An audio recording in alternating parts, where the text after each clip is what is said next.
Welcome to the Sports on I-40 podcast. We are happy that everyone came out. I think it's a little late that we started this live stream, but either way, it's still coming live to you this evening. And just let you know, we're still kind of practicing with this whole live streaming thing, but hopefully it continues to work out in the future. As you know, my name is William, and it's my co-host, Mac.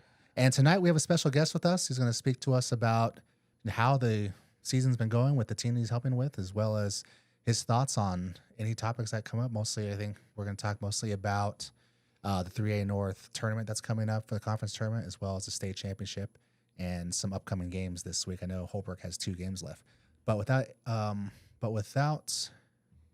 anything left here, Nate, please go ahead and introduce yourself. Yeah, well, thank you for having me back. I know 8:30. I don't got any kids, so it's fine for me. I'm good with 8:30. Gave me time to go to practice, come here. But, yeah, my name is Nathan Johnson from Lucas-Gray, Arizona, and I'm one of the assistant coaches to Holbrook High School boys varsity basketball. Yeah, well, we're happy to have you. The reason why I said that about the live thing is one of the I don't want to say his complaints, but constructive criticism about our live stream was that it comes on so late. 7 o'clock is late, I guess. Well, they can rewatch it. That's fine. That's fine. This is mash time. This is mash time right now. Anyways, yeah. So the last time we spoke, I think was a year ago? Back in, I think it was March of last year, something like that. Dang. Yeah, it's been a while. Has it already been that Yeah, long? you guys were preparing to go to the tournament in Hawaii. That's it was several months later. Yep. Wow. Time has flown. Time don't wait for no one, man. It's Hawaii's crazy. coming up again in 2, huh? Yeah, we're going to go back to Hawaii. Mhm. I'm going to take another group to Hawaii again. Yeah, this summer. Please remind everybody your team name. Yeah, I run the Northern Arizona Soldiers Basketball Association. So that's the more legitimate name. That's the LLC that's recognized by the state, Northern Arizona Soldiers Basketball Association. And then, we're known as Northern Arizona Soldiers. We do have a girls team this year. So this year we should have 5 teams altogether. Damn. Yeah, it'll be the first year we're doing the girls side. Well, interesting. How did last year go? This past summer basketball season go? It went good. It was a lot. It was a lot of me being in the gyms from start to finish, especially the fundraising. I know you helped out one of them. Yeah. Right. So yeah, I was there. Every fundraiser, I was there from start to finish. Again, I have no kids, so it allows me to do stuff like that. Yeah, But take advantage, man. yeah, so my fire is on. I'm going. So I really had no excuse, but I enjoy being in the gym. Having all those, watching the little kids games, because you were at the high school, right? Yeah. I was at So yeah, that's where all the kids were, and it was fun to see that. And just for us is to provide like a great experience in the North, because we don't have any big tournaments. We probably have the biggest tournament. We're looking forward to our another annual tournament coming up in April, and we're looking to host it there in Winslow again, and we'll have another second one here in Holbrook as well. Great. When the one that you were talking about that I volunteered for, that was the first time I had ever done like the scoreboard and everything. Yeah? Yeah. My fiance had experience with the books, like taking the books and everything. Yeah. But I think the first game that we did, I sort of got lost with the scoring. So I think we were maybe like 5 points off or something like that. And then all of a sudden we started switching the points, putting it back up, and everybody was kind of like, "Hey, the score!" The scoreboard. Yeah.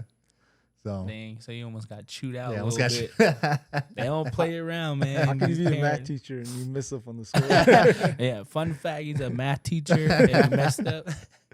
Well, it's like you're like, you get caught up in watching the game that you kind of Yeah. forget to push Yeah, buttons. for real. That could happen too. Reffing too, huh? You just start watching the game and Yeah. really focus on the calls and all that. No more. Trust me, I tried reffing a couple of times. It's tough. Yeah, it's It's tough, man. So I respect the referees. for So that's why I say anytime we have a tournament, I don't care how much money it's going to cost us, because it costs us a lot of money to pay referees. But me doing it, Jalen, my other coach, did it. We did it our very first tournament.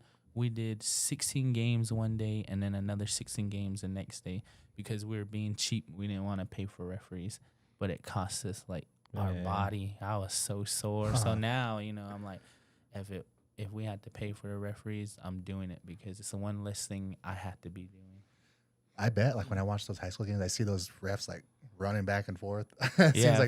seems like they shoot it, they get a rebound, all of a sudden everyone's Yep. hustling back. Yep. Yeah. Keeping up with the kids, man. Yeah. Yep. Major respect to referees for sure.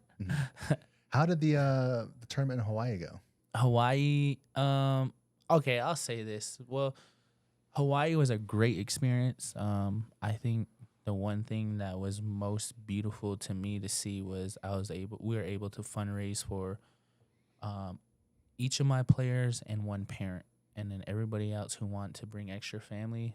They brought their extra families, but being able to at least take one parent with them was beautiful. So like we have a group picture at the end after our last game. There was probably about 30 of us in that picture, and we saw some other teams from around here, but they probably weren't as fortunate as us to have all their family there, and it was fun. The team spent 7 days. I spent 5 days because I had to come back for work, but out of those 7 days, 3 days we were playing basketball, and the other 4 days we were out on the beach and hanging out and enjoying it. And that's what we plan to do this year too. We're not just going to go there just solely for 2 days for the tournament. We're going to allow ourselves to get there early, vacation a little bit, get ready for the tournament, and then vacation again after the tournament. Be good. That's in May, right? Yeah, it's in May. But the tournament experience,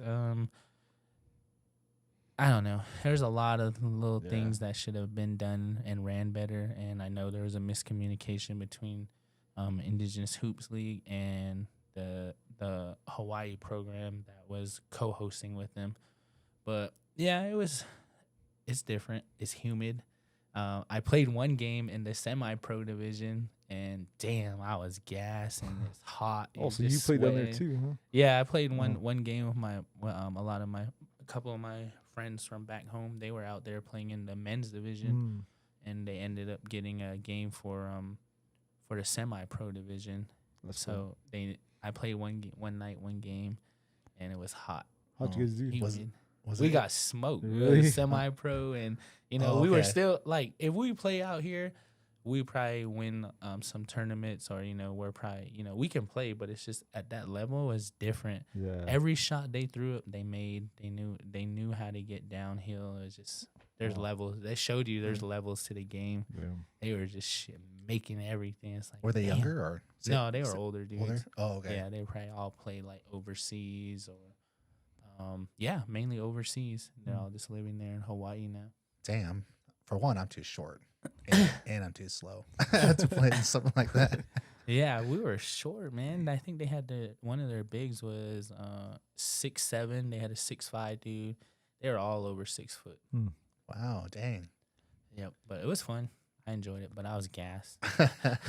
I was, and you're just dripping, and you leave the gym, you're still like, it's just humid. Oh, this is so indoors. They don't have like a humidity control or anything. No, at they least at the place you guys don't. play. It's like, damn, and these were all like, I don't mean to speak bad about Hawaii, but we could have been in better gyms. We weren't even. It was proposed that I was supposed to be in some high school gyms. We were not in high school gyms. We were probably in gyms like city gyms, Mhm. like small gyms that were like all old, run down. No swamp coolers, I mean, maybe some Yeah. swamp coolers if you were lucky, but it's like, dang. Well, you were saying humid. I was thinking you guys are playing outside or something. No, yeah. Keeping Yep. indoor. Shit, I was on the beach though every day. Huh. I came back like freaking dark. Uh-huh. Yeah, I was sunburned when I came back. But yeah, it was an experience. I'm looking forward to doing it again though. That's cool. Yeah, it is really cool. I mean, I've never really left Arizona that much, let alone go to someplace like Hawaii. You need to. But Mac had mentioned him going over the summer, and I was thinking, maybe I can take the podcast over there and maybe Yeah, that'd be cool. do something Man, over there, that'd like be Do it on the cool. beach. interview some of the Yeah. coaches that are playing That'd be over there. nice. Yep. Because it'd be interesting for the viewers to see what else is going on outside of Yeah. Arizona, That'd be nice. Yeah, especially for a tournament like this. for sure. Mhm. And I think one thing that was unique that they did was in each division they had you play. So the Hawaii teams always play each other. So what they did when they brought these teams in from the States was they matched them up against Hawaii teams. So we didn't play anybody that we've played before. We Yeah. played, each game was against a Hawaii team, and they enjoyed it because it's new competition coming in, and they're on one island, so it's like they just play Oh. the same teams Yeah. over and over again, and I so they see. embrace it, and they gave us some gifts too. Like I remember getting some like different type of necklaces, and they're taking pictures with us. So Uh-huh. a lot of respect That's from cool. their teams out there. I forget that how isolated it can be. My boss lived in Hawaii. I think he grew up there for the most part. And he was just telling me how isolated it is, how everything's everything's more expensive there, right? Yeah, That's what he was telling me. More expensive, because everything has to be imported, has to be imported. other than maybe pineapples. Other than Dole, yep, you get some good Dole pineapples there for Yeah. sure. Did you try any spam? I heard spam is big over there. It is. Any gas station you go to, 7-Eleven. 7-Eleven be selling like some legit stuff too. A lot of stores, convenience stores. The ABC store is big out there. They have a lot of like handmade food you can eat in there. But yeah, spam. Even McDonald's. McDonald's has a tray that has three slices of spam with rice and egg and gravy. So yeah, it was Yeah. different. So I got that twice when I was out there. I was like, this is a cool combo. But yeah, Uh-huh. it's good.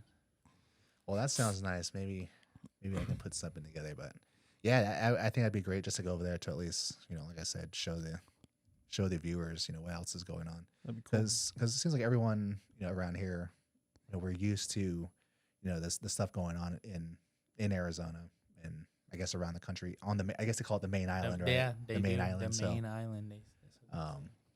but yeah, it might be something I might consider, but we'll see. No promises. Yeah, nah, you gotta go, man. You gotta go. It's an experience, something Yeah. different for sure, and you get to learn about their culture too. And there's a lot of like, That's all native tribes up there too. yeah, and they'll recognize. Like I was just on the beach a couple times, and there's a couple islanders that came up to me, start asking questions, and they're pretty cool.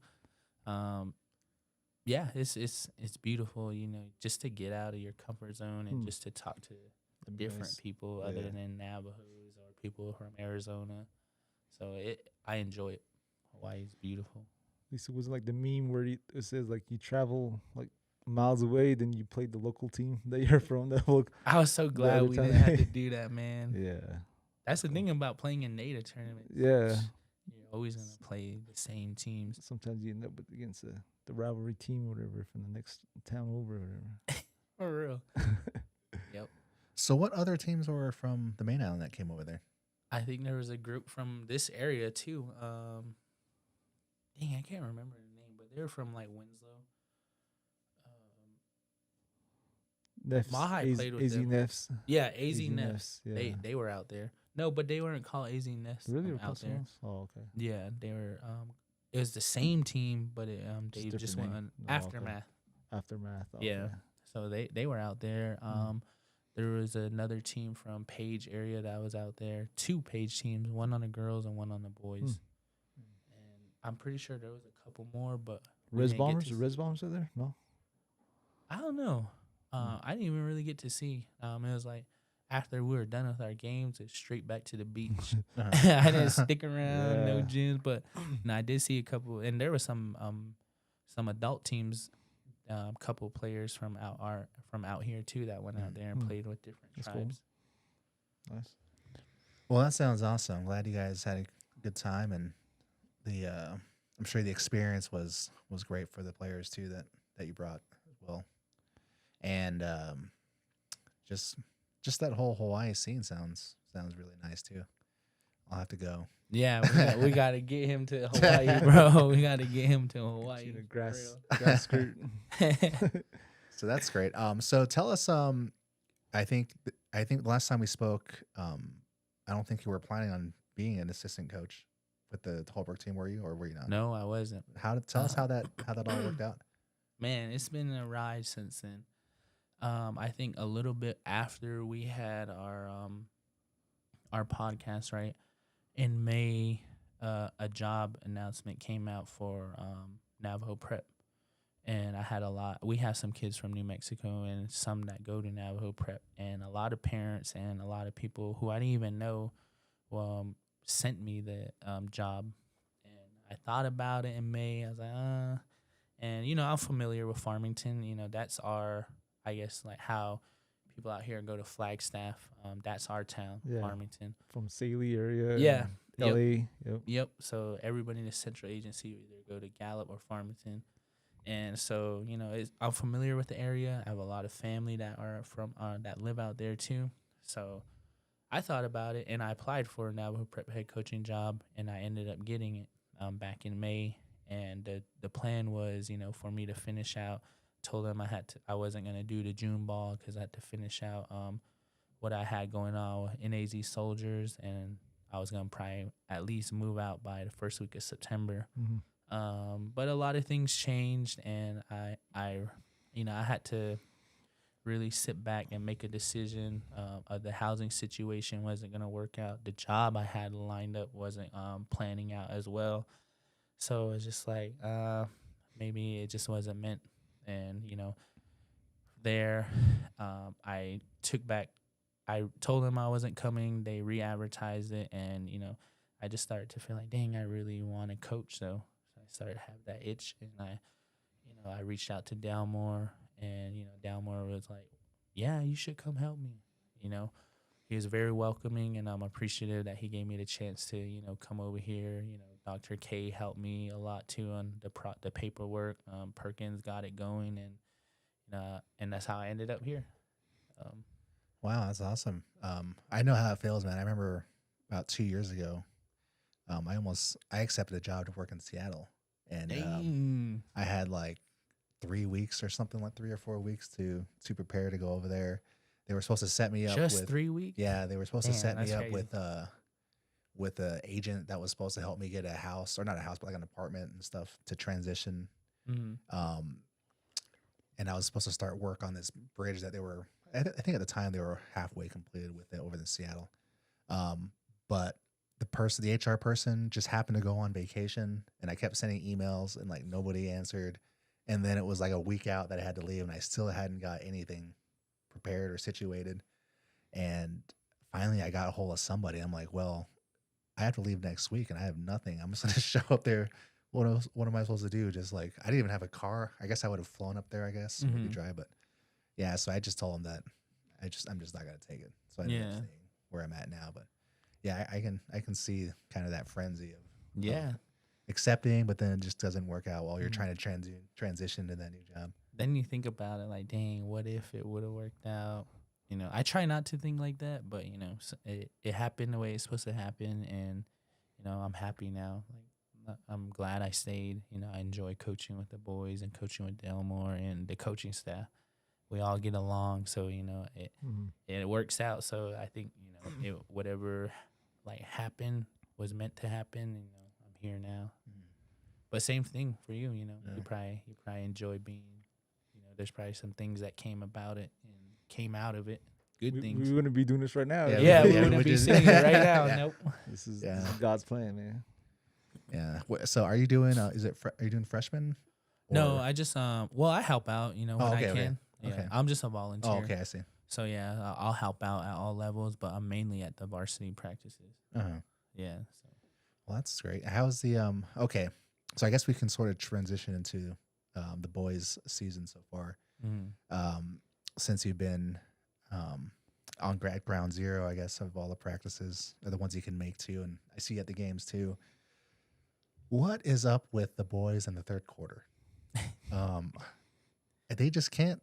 Something happens. They go into the locker room. They're either up by 20, or they might have they might be leading the game by a few, but they have the momentum, and they come out in the third quarter and they just. There's no other way to say it. They just stink in the third quarter sometimes. Yeah, we're not in the beginning. Where I think we're slowly getting better. I'll give them some credit on that. But in the beginning, we weren't a fourth quarter team. We'd be kicking ass the first half. Third half, you start to see that transition, or the third quarter, you start to see that transition downward, and then fourth quarter, we shit the bed. But I think for them it's learning, and what I'm trying to teach them is that it's a game of runs, and it's also a game of energy. If you can stop momentum, then we have to respond by stopping momentum. We got to give them a negative, but we got to get a positive out of it too. Mhm. But it's like I'm just going to say they're weak mentally, because it's like once they miss a shot, they pout. And then you guys probably see it. And Yeah. it's the body language. And that's what Mhm. something we're always preaching is like, stop slouching, stop being, stop crying about, not getting yours. And that's the thing. In the beginning, we were selfish. We're a selfish team. We want to just get our own. And, that comes from, I'm just going to be real, probably from home. Parents have this expectation of their kid wanting to be leading scorer. Some of the kids will look at their parents, and we're trying to, as a coaching staff, we're trying to teach them that it's a we thing. If somebody's hot, why would I not give it to them? If anything, like I always say, the game is like a circle. Either we're going through a negative, but it's gonna come back around and things are gonna go positive for us. Same for our game. Mhm. If I'm not hitting nothing, then maybe I should be a positive somewhere else by getting a stop or getting a charge or a steal, and Yeah. do something that impacts the team as a plus. So it's the whole we. So everything ties into the we, and that's why it transitioned into us like, oh, I'm not getting mine. I'm not gonna pass him the ball, or he's outshining me, especially with social media now. Yeah. If someone's getting all these likes, or somebody's getting these pictures made of them or highlight videos, then it starts to develop enviness, and we see it. Yeah. We Dalmar's good at calling it out, and I think what we're trying to do is just teach them it's the we part, and we've been getting better. Yeah. We never want to come out hot out the gate. Every year, the great teams will always start to peak at the right time. Mhm. And I'm glad we learned that in the beginning. Yeah, you got to see a glimpse of something special, what we were developing, but we had to go through that to get to where we are now. And we're slowly, we're taking it game by game, and each practice we come in, we just keep hounding on them. It's a we, and it's just playing for us, not the fans. It's the dudes that are sitting right next to you. If you started and you come off the bench, you better cheer for those dudes that are coming in for you too. And so that's why we have a thing now. Like when they come out, they have to dab all of us up. Yeah, it don't matter what your attitude is. If you don't dab up, then you're not gonna play, or we're gonna run at practice. Mhm. So if you watch us, they come Yeah. out, no matter what their feelings are, they dab each and every one of us up. Like some teams stand up too, huh? Sometimes. Yeah. Yeah. And it's just hard to do it on our court. Yeah, it's- We just stay sitting. Yeah, It's a yeah. small court. Yeah. So, but yeah, Yeah. we're learning, and I think that all of that played into how, we were shitting the bed in the fourth quarter, because Yeah. that happened against. We're supposed to put St. St. John's John's, away. yeah, We're St. up John's. 17. That's the one that I points. think of. Yeah. That was the first game too, Man, and that Yeah. dude just had an ugly eyes. But it just went in, and we still, I'll give them credit. They freaking played hard all the way till the end, and they ended up getting a Yeah. win. And there's a couple games where we could have lost because of that. We just don't. So that's the thing that Delmar's always preaching. Like if we're gonna beat a team and step on their throat, we got to continue to step on their throat, Yeah. not let them up and let them Yeah. get a few more punches back in us. So it's just the mindset and having that dog mentality.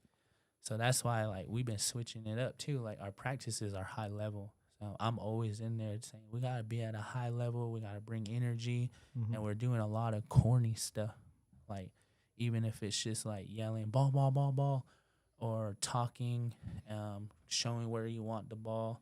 Like it's our practices are intense, and if we want to be good, we have to be at a high level. You gotta all get the out of their time. shells too, huh? Yeah. Some boys are like really like just in themselves, whatever. The shell. They need to get out of it. Yeah. And I think I do a good job about that, is like getting them out of their comfort zone. Yeah. And then, Downward is a really good job at bringing up our energy. Mhm. And that's what these dudes don't get, is like sometimes sometimes he's just getting on them to bring up the energy Yeah. and the best out of them. Yeah, at the beginning of the season, I guess I really didn't really know what to expect. They lost some good players from last year. The returning players, Travis and Manny Rico, those are the only two that came to mind as returners. And just seeing, they had great success at the beginning, but it just seemed like that third quarter was just very glaring. And I know they had it against St. John's, and then they almost lost to Chinley. That they were beating Chinley by like 20 or something. Yeah, like we that. were up 22 points. Chinley. And then Chinley managed to crawl their way back and almost gave him a run right for the very end of that. Yeah. I think what game was that we watched, Mac? We watched. Was it the game that Holbrook? The game I didn't have confidence in. Which one was that? Snowflake. Sholo? I think it was Snowflake. Snowflake? Yeah, Yeah, Snowflake yeah, at home. Snowflake. Yeah. So, it came down to the last 30 seconds or whatever, and and Mac asked me. He said, "Do you think they have a chance?" And I remember telling Mac the next day on the podcast that I told him that I thought they were probably just going to throw the ball away or something, because at that point in the season, I just had no confidence with them, pulling a victory out like that. But they proved me wrong, and they managed to secure the win against Slovak at the very end. Yep. But that roller coasterness with them, you like to see teams that finish it out with authority, right, and leave no second thoughts on who was going to win that game. Sometimes that's just difficult to happen, but when you have games like that, you should finish strong. Especially if you're up by 20 wins, you should finish strong and just leave no doubts that you were going to win this game. And that's going to be imperative in the state champions, the state playoffs coming up next week, right? Yeah. At that point, you definitely have to put it all out on the court, because it's single elimination. And Mac and I have been discussing this too about this coming season, or this coming playoff, with the copper and everything. I would say the best teams like the Valley Christian and who's the other one? Is it Gilbert Christian? Who's the top Seton there? Catholic. Seton Catholic. The top boys Coolidge, teams. They could potentially get stuck in the copper, right? Santan Charter. Yep. Yeah, Santan Charter, Valley Christian. And I guess I can move it to the next one here. So the monitor. Let me see here. Yeah, so moving over and just looking at the rankings, right? You have like Santan Charter, Valley Christian, Palo Verde Magnet, Benjamin Franklin. These top schools, they could get stuck in the copper, right? And I think that would leave other schools the opportunity to make a run for a state championship. And I think Holbrook certainly has the capabilities of making a run. I mean, it's going to take, it seems like no matter what, there's got to be luck anyways involved with it. Oh, yeah. Heck yeah, you need luck. But with that copper tournament, I do think a school like Holbrook or like Chinley, they have a chance at making a run. Yeah. It's not, the chances aren't zero for sure. For you sure. know. I think if it was an open, just a straight 3A tournament, then I would say that the chances are pretty slim. But like I said, given that the copper tournament now is in effect for the second year, it does give a lot of these other 3A schools a fighting chance at winning a state championship. Yep. That's true. What are your thoughts on the copper? I have mixed feelings about the copper. If it was done right, because essentially, they got this idea from California. And what California does is they have something like this, but they usually, for instance, ours is called a copper. Theirs is just called an open. And with California, they let each division play out their state title first, and then they'll go into like an open bracket and have that.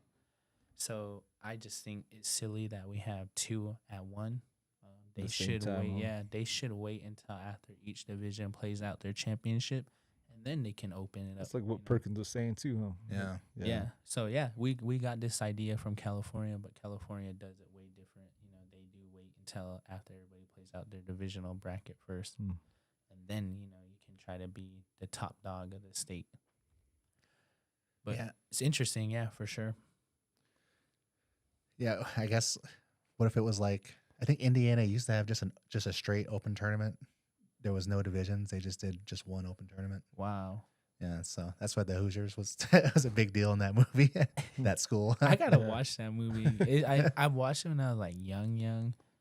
I gotta rewatch it again now that I'm older. Cause Uh-huh. it's like when some of those movies you watch when you're young, but you don't really Yeah, like you- comprehend it.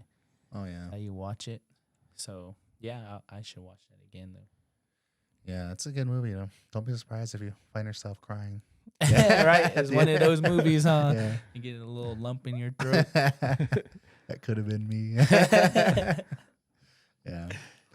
But anyways, yeah, the like I said again, I think there's a chance for a lot of these other schools to make an impact in the 3A tournament itself. But one of the issues, and I think this is probably more on the girls' side, the possibility of intentionally losing, because I know that there were rumors last year of certain teams intentionally lose. Like for example, I would say Joe City probably intentionally lost because they didn't want to continue into the Copper tournament. Yeah. Not to say that, Like tank the first game. yeah, I'm not to say that maybe they would have had a chance because Phoenix Country Day was a really good team last year as Yeah. well. I think Chinley would have beat him though. Honestly, because Chinley probably would have brought a crowd, and it's Mhm. hard to play against a crowd with momentum. So if Chinley would have made it, if they didn't tank, then I think they would have won. They would have beat Phoenix Country Day, no doubt. That was Phoenix Country Day. I'll say this about Phoenix Country Day. There were only 2 girls that were good on that team. Yeah. And everyone else was okay. So those 2 girls, especially if you got them into foul trouble or something, and it was just one. I think there were ways that you could have dealt with them. Yeah, and that's what I'm saying. Like the crowd would have been there for Chinley, but also they have such a great coaching staff, and Francine does a phenomenal job. I think every year she's always climbing. She's always either in the Final Four or the champ game, and she knows the game. And I sit there and I watch her, and just watching her drop plays on the fly, or I like that she does hand signals for plays instead of yelling, 'cause especially in the den or in major games, it's so packed. And how she's able to get the girls to understand what she's putting out her hand signals to. And I think the coaching staff would have came up with a plan. I know Jalen would have came up with some schemes on how to play some of those girls, and how to what their game plan was. But I really feel like Chinley would have won the Copper last year. Mm. Yeah, it just seemed like nobody wanted to do it last year, and Paige and who was the other team? It was Paige, Snowflake, Paige, Sholo, Phoenix Country Day, and Payson. No, not Payson. I can't remember who the 4th team was. But anyways, Miami? Was it Miami? No. no, I think Miami went back to the 2A tournament. Oh yeah, yeah. But I know what I'm trying Windrock. to. No, Was it wasn't Windrock? Windrock. I can't Maybe it was remember, Windrock. man. Maybe it was. Either way, what I'm trying to say is, it just seemed like Paige got stuck in the tournament, stuck in the Copper tournament. Sholo got stuck in the Copper tournament because I think Snowflake was clearly better than Sholo, and that game was a game of we just didn't want to go, so we'll let Sholo win type of game. And it just sort of, I don't want to say it diluted the Copper tournament because the best teams weren't playing in it. Yeah. And my fear is it's going to be the same this year again. Oh yeah. We can talk about when we get to the girls' side, but on the boys' side, I think it'll be more beneficial. I don't think the top teams are going to want to go to the 3A. They're going to want to win the Copper because what Coach Perkins says is, the Copper is for these private schools that want to win something that's not the 3A tournament, not the 3A stage. They want to win something else that's supposed to be more prestigious. Yeah. Right. So we'll have to see how that comes up. Right now in the Copper division, Holbrook is ranked. Is it number 11 in the Copper division right now? That's in the 3A. Oh, that's the 3A. Okay. 3A, yeah. So I'm not. I don't think they have it numbered What? here. We're not even up there. Is this the girls or boys? Oh, this is the boys. Boys. Oh, okay. It's a 16 tournament. Okay, so it's Yeah. the. Oh, screen. this is screen. the this is the Copper. Yeah, this is Yeah. the Copper. So I guess Holbrook's just outside of it then, Yeah. on the outside looking in. And it's a lot of pressure. I can understand it. Mac and I were talking about before they played Altusay last Mhm. week that all Holbrook had to do was just beat Altusay twice just win basically, and they would have Yeah. won the East, right? But losing to Altusay like that sort of threw a wrench in the gears. Yeah, and then they beat Winslow too. So Yeah. yeah, it's like, dang. So, but yeah, if we would have won that game, it would have been solidified now, winning the region. So now, do they still have a chance? I look on the standings. I know that I think Altus is still number one. They're still number one. If we beat them tomorrow, then we'll break that tiebreaker. Because I know, was it Altus lost to like Shola, right? Is that Yeah. Yeah, They lost to some other teams. they lost to Blue Ridge Snowflake. too. I think they lost to Blue Ridge one time too. I Oh, I'm think. not too sure. Yeah. I'm not too sure. Yeah, they lost to So, Blue Ridge. but if they do, if they do beat Altus tomorrow, which I think, well, first of all, let me just take a step back. I don't know. Are they scared to play at Altusay's gym or something? Because they went I- down there and they just seemed like they were rattled at the beginning of the start of the game. I'll say this: it's a tough place to win in. Yeah. I'll just say it's a very tough place to win in with that environment, the energy, Senior night too. student section, senior night, all that. They're all jumpy. They all want to show out for their senior night. So yeah, I think they came out wanting it more. I mean, we were up in the first half. Yeah. We went into halftime up by 2, I believe. Mm-hmm. We had a good steady lead after the first quarter and going into the second quarter, but the momentum changed in the second half as soon as they went zone, I think, and that zone was so wide open, but we just weren't disciplined enough to get it to the high post, and that's something we've been working on now, is learning how to make the reads off of a 2-3. Because I watched their game against Winslow, they went zone. Because I don't think they can guard us 1-on-1, and that's why they made that switch at halftime to go 2-3, Mm-hmm. and that's where it changed. Yeah. We weren't ready for it. They freaking came out really active, and some of their guards are lengthy too. Yeah. Dang, they got Yeah. some Like wingspan. size wise, they had the advantage. Huh? Yeah, so that's what was kind of hard too, is to see over those high hands, those wingspans, and I think now I feel like we're prepared. Tomorrow should be a great game. It's gonna be a lot of energy in our gym tomorrow. Should be interesting. And just for the viewers out there, no fighting tomorrow. Yeah, No no, fighting. no fighting tomorrow. There's probably gonna be a lot of police that are game tomorrow. We need Jordan Smith come in. Wow, that one of the things that impresses me about Altusay is I feel like they're the last great Native American fan base.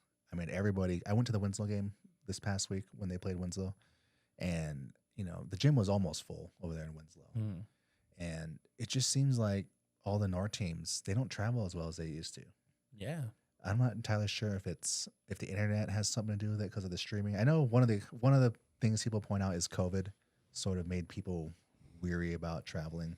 Yeah, I think that did play a lot, because now it's like when COVID happened, a lot of live stream services start to thrive, and I think if they got used to it, so it's like, dang, I could just sit at home and watch it. If you look at Sports Zone, because Sports Zone has that little corner tab where you can see how many people are tuning in, and it's usually like 500 people, 600, 800 people watching the live stream, and that's probably maybe 3/4 of that used to actually be at the gyms, and a quarter of those are alumni that live in the valley or elsewhere in the states now.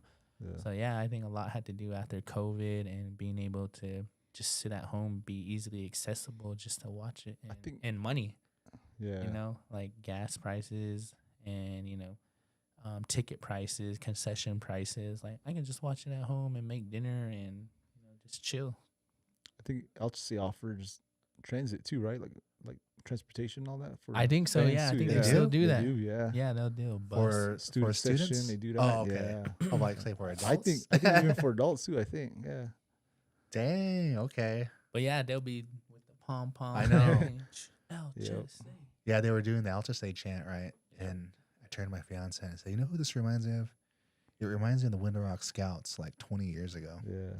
when everyone would show up for Winter Rock and they'd do their scout chant, the SCOUTS chant, Dang. And I used to hate it when they did that because it was That's just when that dude used to run around with that little spear. Huh?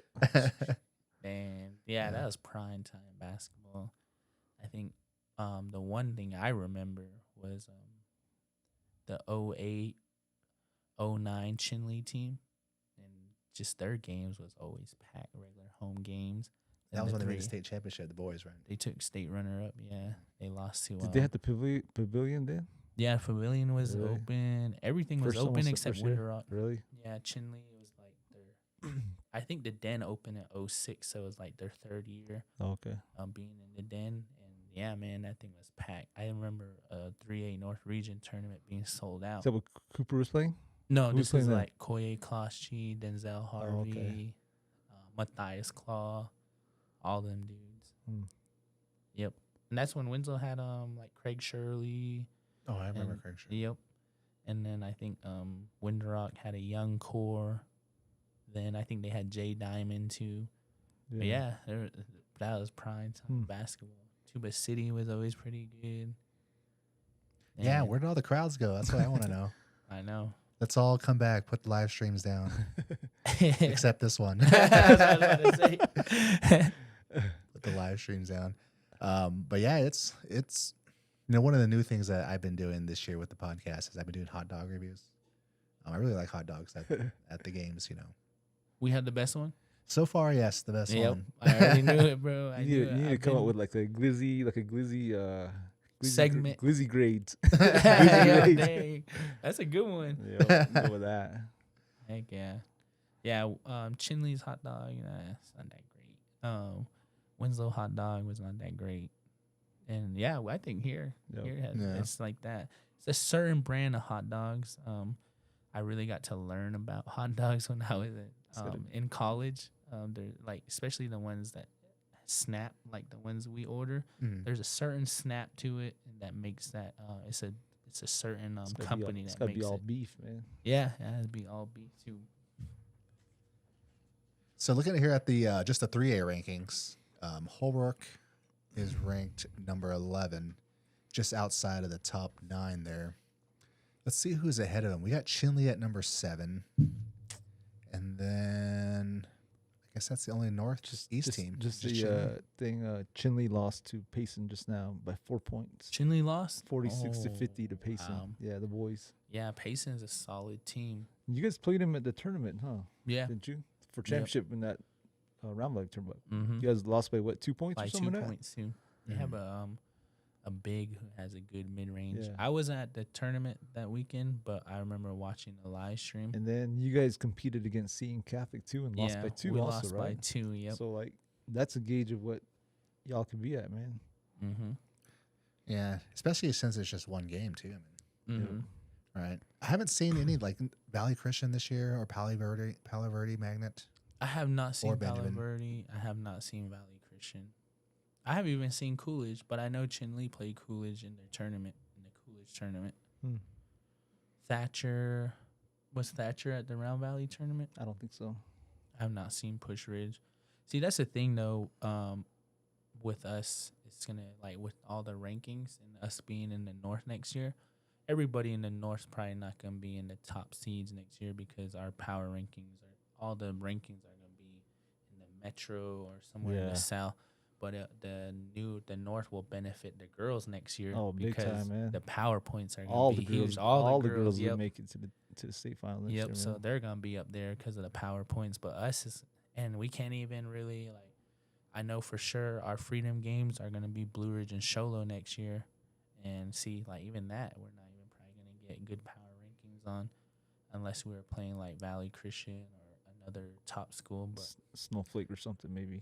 yeah, So if Snowflake if does they're good in yeah. that division, for the viewers who don't know, next year they changed the conference alignments. So Holbrook, Winslow, and Altusay are going to the north, and Blue Ridge, Snowflake, and Sholo they're going to I think it's called the Metro North now. yeah. That new conference that they did. I've had some criticisms about that. I mean, I don't think they should have done something like that. And it could be because maybe they have more schools that just popped up in the 3A, so they had to divide it up again. But why couldn't they do it like the 2A North, where St. John's plays like St. John's plays like Pinion and Mini Farms and everybody there. Yeah, I was thinking maybe don't they know. should put Altusay in the Metro North and put Snowflake in the North. Just swap Yeah. those teams out. Add a little bit more diversity in these conferences, you know?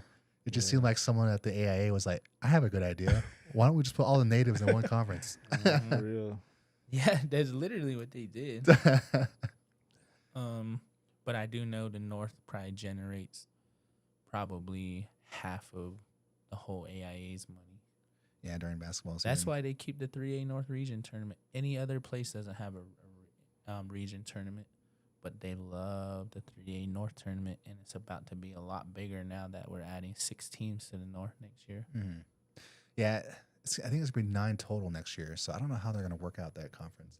And the other thing, too, is I know when Mr. Perkins was here, he was saying the reason why the East doesn't do a tournament is because it doesn't contribute to power rankings or power points. It's just like a free game that you play, a voluntary free game, right? Mm-hmm. So because there's no power rankings, everyone's just sort of like, well, Why do there's we? no point in doing it because Yeah. you don't really get anything out of it. Yeah. But other than revenue share. But Greg was quick to point out that the East revenue for the conference tournament didn't really pan out that well either. They don't make money. Anyway, Whereas the yeah. North, I guess, is different. Each school brings school. fans. We show up, man. Yeah, I mean we have a good fan base, but like if we play someone like Sholo, then yeah, their side will be a little empty compared to ours. Yeah, well, I know that they changed it up this year. Maybe they changed it last year too. I haven't gone in a few years, but they're doing the conference tournament by high seed now. So I think it's the first and second round is going to be at the high seed home gym, Mm-hmm. and then the finals is at the Chinle Den for the finals. Yeah, it starts tomorrow. The girls. Yeah, so I guess I was just used to it all just being in one venue, Yeah. for a couple days. But I guess this year they decided let's just spread it out, and I guess that makes sense. I would imagine even though you're hosting it, let's say you're Tuba City and you're hosting a home game, therefore I'm sure all the money that you make goes into one giant pool because I know they all share the revenue at the very end. Yeah, they do.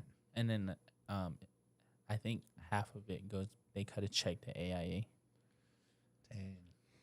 Well, somebody's. Yeah, I'm not gonna say names, but I know I know last year I was part of a conversation where it was disclosed how much money just Damn. one day of the 3A North tournament in Winter Rock made $78,000. Wow. It's just one day. That's That was crazy. AIA's portion. Yeah, I know for the tournament, like the actual state playoff games, no matter where the venue is held at, the AIA gets all the money, all the ticket sales for that. Yeah, we need to take it back to the one of the other stadiums, not the freaking Coliseum no more either. If we're making that kind of money, you know that I know. Why are you putting us in the Coliseum? Yeah. I mean, yeah, I know it can host us, but they own that building too now, right? Yeah, that's what yeah, I that's understand. why. yeah. And Which at least is- upgrade it if we're making that much money. For I heard you the guys, locker rooms were upgrade it. filthy, huh? Yeah, and then I know they had that controversial play where the gym wasn't set up to the shot clock and the buzzer were in Oh, sync yeah. when Alchese had that one when they were supposed to win. All the girls, the boys, boys, yeah, when Scottsdale Christian made and a they were 2A for a while. yeah, and I think Alchese made a bucket and they called it off. Damn. So Uh-huh. yeah, and I know that was Kyle Goldclich's big old deal about it was the gym isn't suited for games. They need to update it. For sure, they do. I mean, I never even gone there, but from what everybody says, I don't want to really go. But maybe I'll have to go this year just to see it. But If we make it, you better be there. yeah, I'll be there in my Cardinals jacket. Are you alumni? Oh no, you're St. John or I'm Joseph City, huh? Yeah, next door. Yeah. We'll get you a Hobart Same. jacket. We'll Saint- get you a Saint Hobart. Michael's. Cardinals. St. Michael's Yeah, I got my Cardinals. St. Yeah. Michael's Cardinals on. Yeah, it's just so tough to cover it all. I mean, we're having a hard time just keeping up with what's going on in the 3A North and East. Yeah. I'd love to do more like with the 1A and 2A. But I'd have to quit my job and just start doing it full time, which, but that's neither here or there. But anyways, with the amount of money they're making, yeah, I think they should do something. Either go back to Glendale Arena, or if that's an issue, then they can go play at Why where not ASU? Yeah, where ASU That's where plays, they had the 6A and 5A. Mhm. Uh-huh.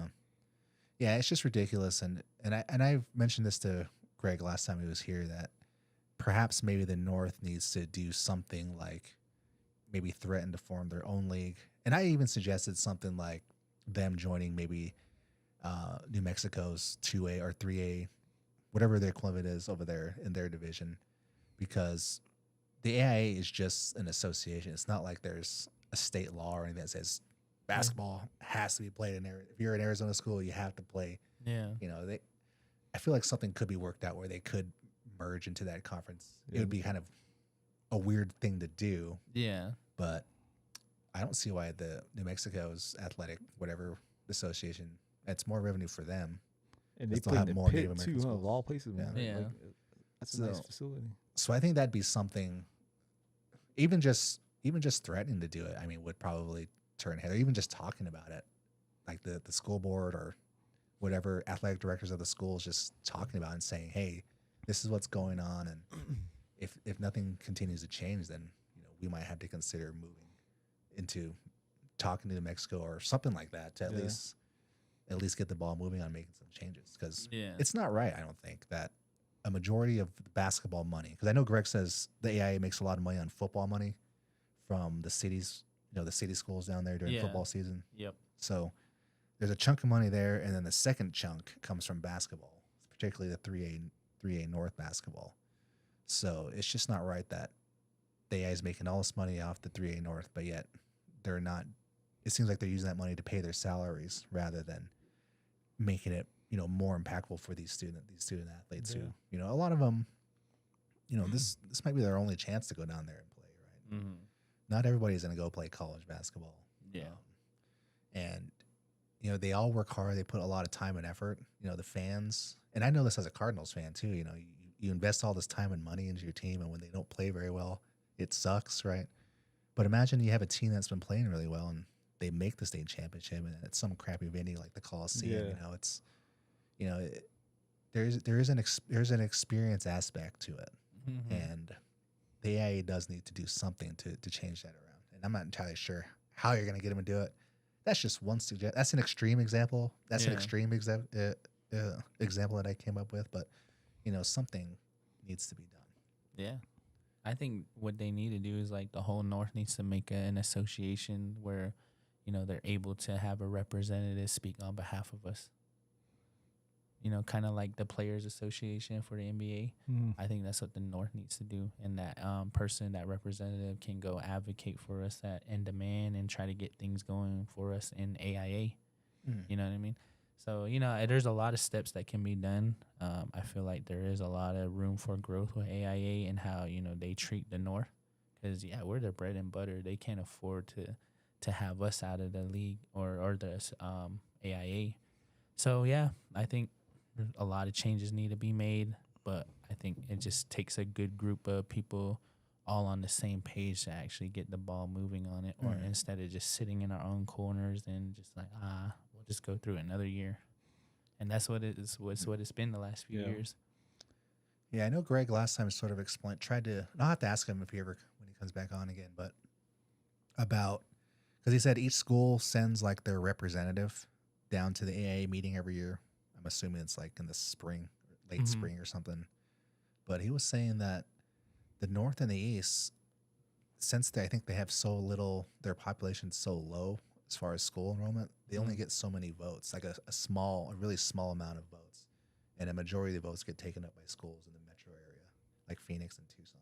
Yeah. So it's like,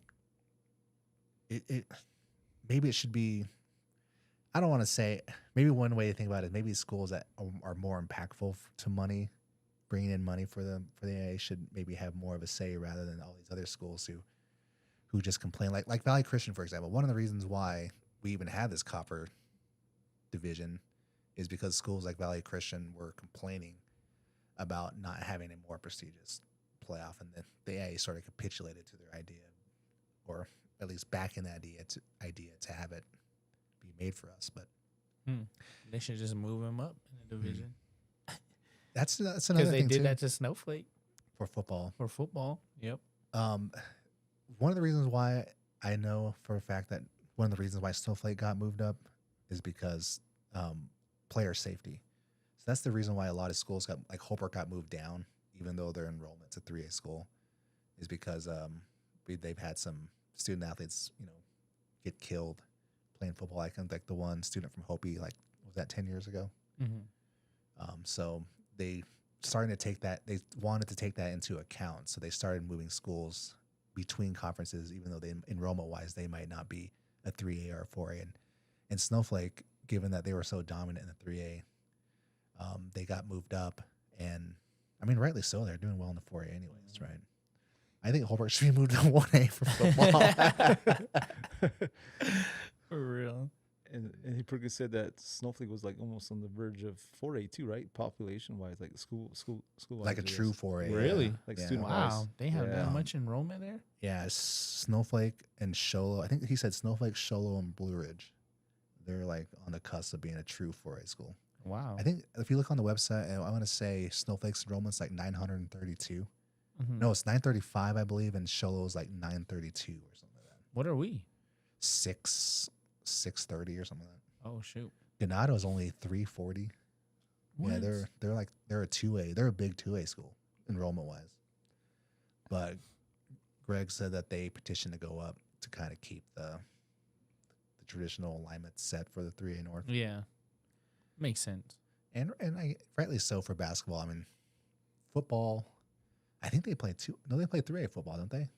I don't think so. Or they play 2A I football? think they play down. Yeah, they play Uh-huh. 2A. Okay. I mean, they should be playing 2A football. Yeah. But anyways, so yeah, football's just kind of its own thing. Yeah. Right. But anyways, so how is everything looking for this week? You guys feeling good about Altus A tomorrow? Yeah. Alchese and then Blue Ridge on Wednesday. So we have a Um, back-to-back. Is game. tomorrow senior night? Yeah, tomorrow's senior night. I think I think if we handle business like how we prepping for it, I think tomorrow should be a really good game, and I feel like we should come out successful. But at the end of the day, it's the way we prepare. I'm a big stickler. Preparation leads to success. So that's all we've been doing is prepping. Each practice we prepare. Delmer and I, Coach AB, Coach Victor, and Coach Artie. We all bring something to the table. Tomorrow, we'll prepare. I'll go through the pregame game plan. I usually do that the whole girls game, so I'll be dissecting the game, how we're gonna their plays. I watch a lot of film. I learned that from one of my one of my mentors, learning how to watch film, learning how to stop sets, and I feel like I do a good job on that. And when Dalmore puts in his 2 cents too on how we can do better at it, like for instance, we're trying to teach the guys to do sideline baseline, and that's where Alchese killed us. They were getting to the middle, and we were allowing it.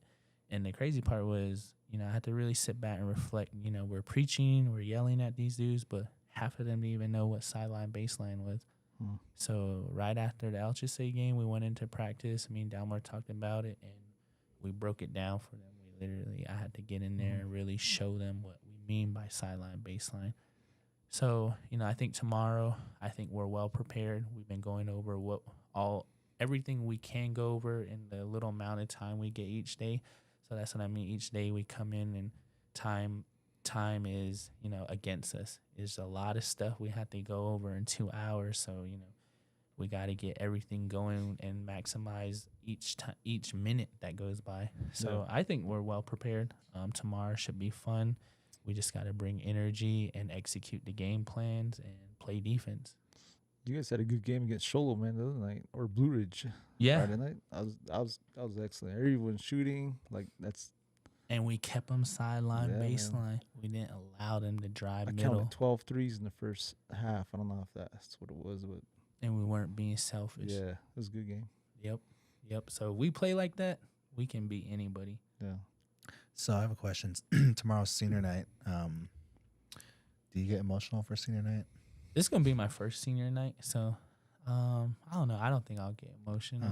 I get emotional no matter what school. I went to Altuse's game and they were doing their senior night, and I'm just watching him like I get this like every year, no Yeah. matter where I go to, and because it just reminds me of, when I was a senior, mom and dad standing next to me and everything. It's just, these young men and women, they're getting ready to start their lives as as Yeah. real adults, and Dang. and for a lot of them, it's going to be the last time. Like for myself, it was the last time I ever played football or baseball or basketball or whatever, Yeah. competitively like that, Yeah. So Yeah. See, you put it that way, yeah, it does sound emotional. Like, dang, that is deep. But that's cool that you do that. You take it in. I think the dude should do something like that. I think that's probably something I'm gonna go over tomorrow night because it's crazy that you bring that up. Now I'm looking back. I was very fortunate to have a picture of my mom and dad, and my dad passed away 6 years ago now. So if I look back at that senior night picture, I'm grateful my dad was in it, and 18-year-old me probably didn't know 4 years later that my dad was gonna pass away. Mm-hmm. So it's like things like that, and these dudes need to enjoy the moment. So that's what I'm gonna tell them tomorrow. If you get emotional, you get emotional. Like live in the moment, feel the emotion. I think these dudes, they just want to act tough and not want to express how they really feel, and it's okay, Yeah. The parents get recognition too, man. Yeah, They and the they parents, do a lot for their kids, man. heck yeah, they do. All the driving they do, the tournaments, Yeah. their freaking $300 shoes. Oh my God, that shit they have baffles me. $300 shoes. Yeah, like all them shoes, a lot of these shoes are all aftermarket prices that they buy because they only make a select few on the Nike app. And if you don't get selected, then they're going straight to the Go app and they're buying it aftermarket, which is like twice. These like special edition shoes or something. No, it's just a limited edition that Nike puts out. And you they're have to wearing those. Yeah, you know how back in the day, like Jordan shoes, you would get in line or do a raffle. Uh-huh. It's literally like that Then- on the phone now. Like So back then, you didn't wear that shit either, too. Like you just kept it, You Yeah, cased that's what I'm it. thinking. You I thought cased they were it. like Yeah. collectibles. yeah, Now but- these kids, they were. Yeah, crazy. It baffles me that they buy out these freaking shoes. Uh-huh. Oh. Well, if I were to go back in time, I'd probably wear Shaq shoes. I actually had some Shaq shoes back in the day. They were nice. They were from Payless.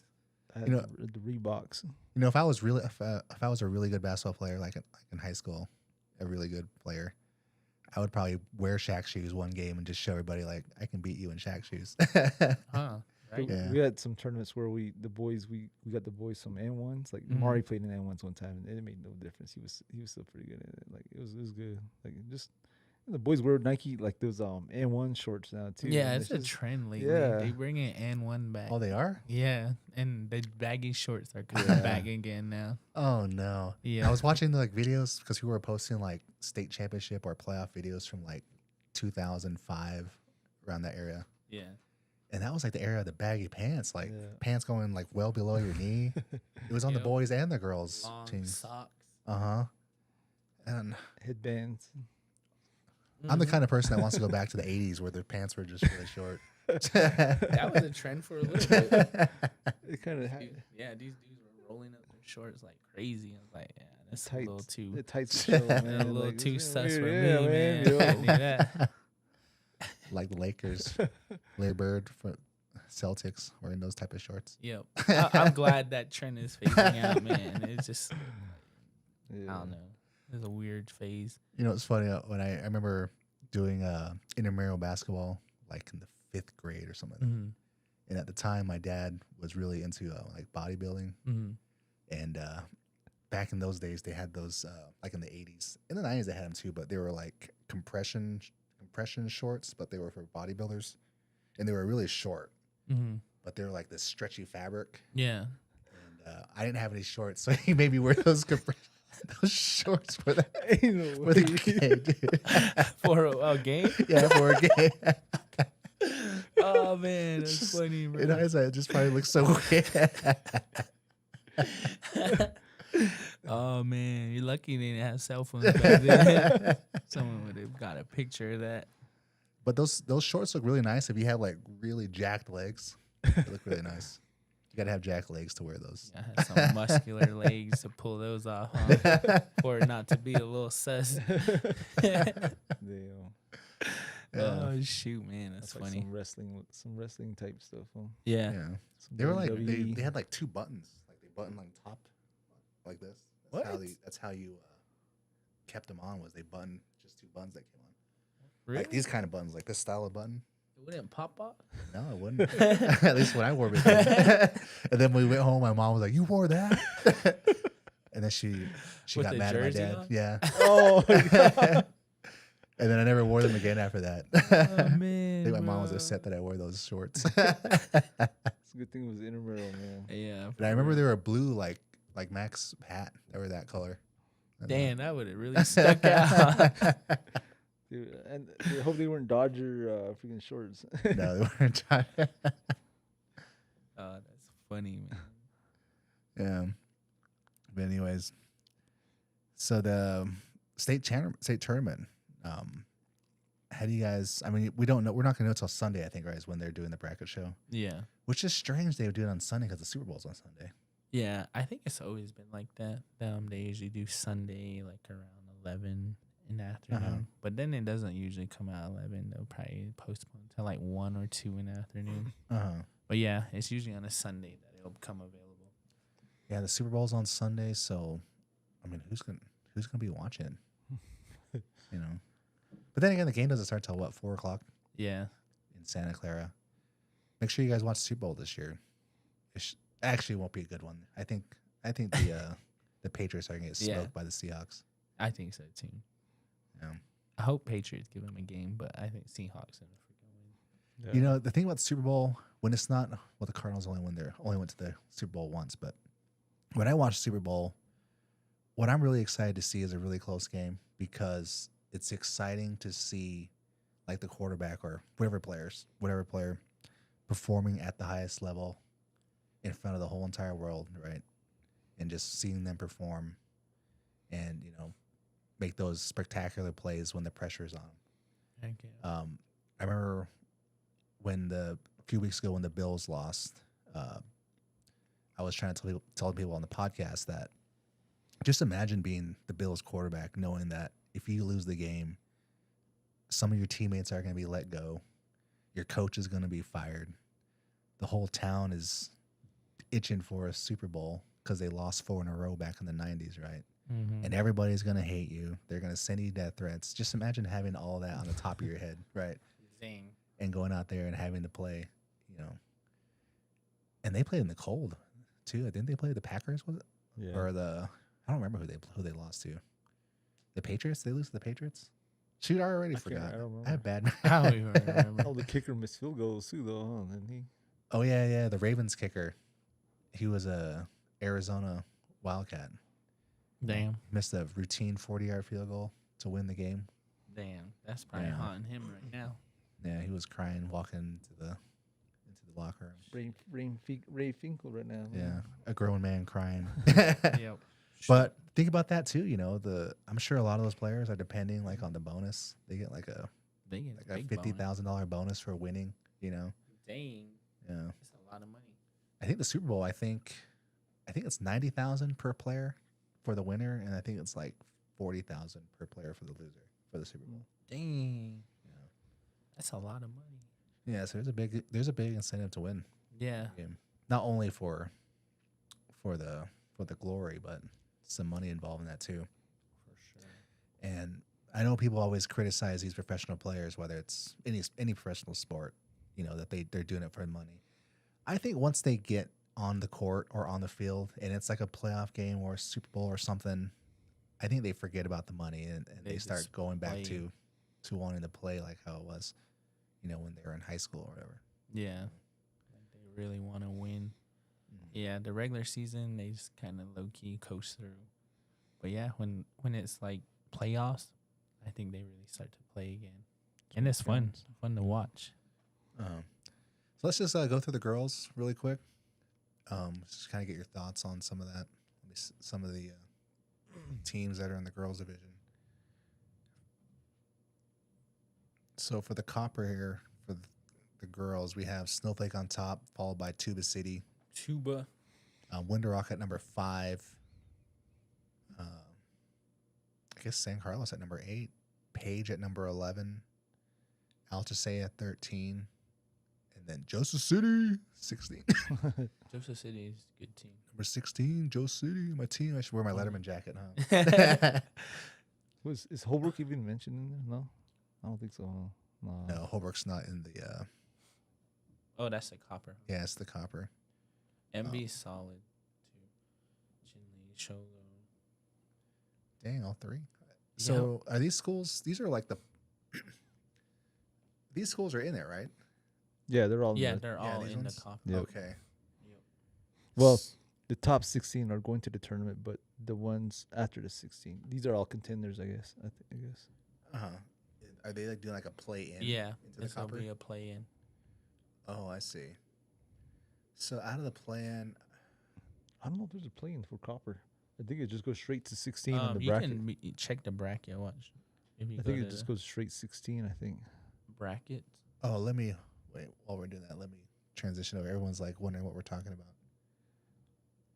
Oh, here it is. So the brackets here, and we'll go Copper. So Oh yeah, 16? playing. Yeah, it's just straight 16. just Straight straight 16, 16. yep. Oh, I see. I'll So try the 3-8. That was the 24, I think, right? Top 24. yeah, it has the play in, the pool play, and then into round one. So February 18th is the first. This is for girls basketball. That is February 18th. So that's like 2 weeks from now. Yeah. Yep. Oh, that's round one. Never mind. So next week, I guess the earliest games next week would be the 12th. So is that like next Tuesday? It's like 2 weeks. Right? Yeah, the first game is the 12th. Oh, yeah, next week on Thursday. So next Thursday is the pool play for the 3A tournament. But I think they have the Copper starts like right away, isn't it? Yeah, Copper starts right away. Look, February February 10th. 10th. Is that Monday? That's next Monday. Yeah. This is such a weird. It's like weird. It's like Yeah, it starts right away. 21st, and then there's like a Tuesday. week later, and then it's the 28th for this for the state championship. Yep, they get a whole week to prepare. So Uh-huh. if you win the first round in the Copper, you continue on, or you got to win the second round to continue. I think it's the first round, isn't it? That's the first round, I Because believe. if let's say Chinley was here and they won that one, they go to this one. They continue on because they played a 12th on the other side for the play-in the same day. Well, that'd be lower ranking though. Yeah, I can't remember what it was. Is it? I thought it was the first. You can lose the first 2 rounds. Is it the first 2 rounds? Well, you got to win the first 2 rounds to continue on to the Copper. Yeah, I think if you win the quarterfinals, well, I mean, you're automatically in the. If you win the quarterfinals, you're in the semifinals. Yeah, because Maybe it's just if you. Maybe it's just the I think first it's round. the first round. Hmm. Because watch, if you go back to that regular bracket, there's like an option for someone to come back in. Right there, that second round. Oh yeah, like a buy right there almost. Yep. What do they go? Yeah, it's interesting. And it's see. interesting. So it just makes you wonder when it comes to the girls' basketball, which teams are just not going to want to advance. I mean, let's just say this is solidified at 16. I don't see. I feel like Page is not going to want to advance because they learned their lesson last year. It feels like some of these better teams, like Snowflake and Tuba City. I think those two for sure are gonna go all for it. I think Tuba has a chance. Snowflake has a chance. I wouldn't be surprised if Snowflake and Tuba City just decide to bow out of the Copper I don't think they will. and play in the 3A. I I think they're too high up. I think Snowflake's continue on, man. Yeah, Snowflake and Tuba. I think they're too good of a team to be thinking like, oh, we're gonna lose. But you never know. I really don't know what their coach's mindset is on that. But I'm a winner. I'm never gonna go into a game thinking I'm gonna lose. Like Paige, I know she's a winner, Buka Claw. So I really don't like. Just based off of what I observed from her, I don't think she's going to a game plan wanting to tank. But if you lose, you're going to the 3A tournament. So it's not like But the 3A is in girls. We're up there. There's no doubt about it. They can make a run because once this copper gets going on the girls' side, the rankings go out the door. It's just about who wants it more, and I really don't see these other teams getting in the way of any of the teams from up here. here's what I think could happen. This is just one scenario. Snowflake intentionally loses, Tuba intentionally loses, and Windrock and Page get stuck in the copper tournament, and it ends up being Windrock and Page for the state copper tournament championship. That'd be a good one too. Yep. And Windrock's young. I mean, they Gabby's a great coach. Joseph City. I think Joe City's going to tank. I think they have a chance at least winning their first round. What, they're number 16? Yeah. They might then they'd be stuck against Snowflake, so maybe not. Yeah, I haven't seen Valley Christian girls play. I'm gonna root for Joe City. I'm gonna wear my Letterman jacket that day around town. I haven't seen Pima play, but I honestly think Tuba and Snowflake are gonna stay in the copper.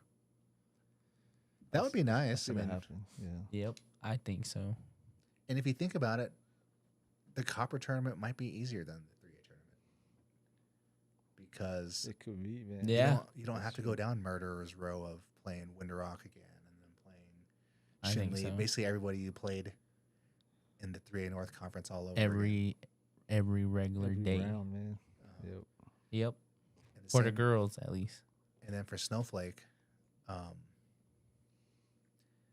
well, the North is the toughest, and I would say the second toughest is the East for girls basketball. Yeah, for sure, 100%. And Snowflake, I don't know what they've been doing. They've been doing well enough to stay at the very top. They beat Tuba City in what must have been It was a close game, right? they lost by one- one. one Tuba point, lost yep. by 1 point. Which surprised me. I figured, and our model suggested Snowflake was the best anyways prior to that, and I think we just kind of let it work itself out. But I really think Tuba City is the best team in the state. I've been saying all year that Snowflake's the best, but Yeah. as it's been going on, I really think Tuba City is the I best think team. Tuba in the got state. better and better every Yep. time they play the Yeah. competition up there, man. Yeah.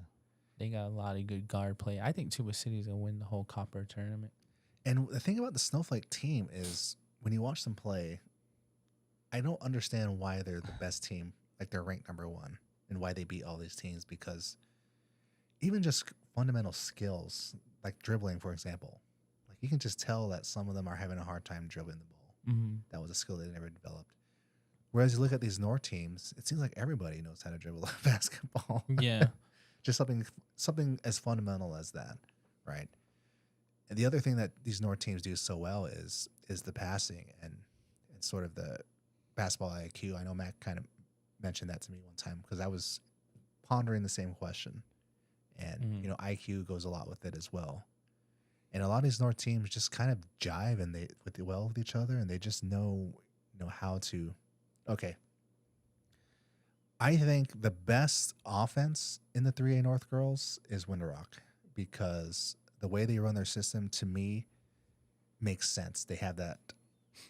They go off the pick and roll, Yeah. and the way they run their set, there's options that are clear to me, and it seems like they run it well.